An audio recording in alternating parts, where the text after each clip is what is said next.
পাশাপাশি হচ্ছে আপনার সে পড়ালেখাটাও করতেছে, এই বিষয়টাকে আপনি কিভাবে দেখছেন? আমি দেখি যে যারা উচ্চবিত্ত এবং যারা উচ্চ মধ্যবিত্ত তাদের বাচ্চারা হয় ফার্মের মুরগি।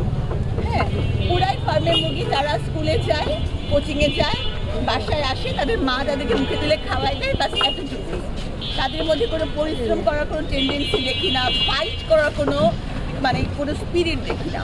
আবার যারা একটু মধ্যবিত্ত, নিম্ন মধ্যবিত্ত, তাদের মধ্যে দেখা যায় যে হয়তো গাইডেন্সের অভাবে অনেক ধরনের এই যেটা বললেন আপনি, দেখা যায় কিশোর গ্যাং বা এই জাতীয় জিনিসও কিন্তু খুব বেশি বিস্তার লাভ করেছে।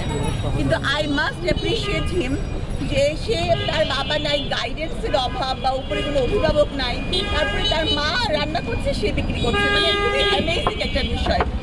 আমার মনে হয় যে সব অবস্থানের বাচ্চাদের ওর কাছ থেকে শেখা উচিত, শুধু এটা বিক্রি করা না, এই ডেডিকেশনটা যে আমরা পড়াশোনার পাশাপাশি এমন কিছু করতে পারি যাতে আমরা আরো বেশি আমার ফ্যামিলিকে সাপোর্ট দিতে পারি। আর সামনের দিকে আসি রাস্তা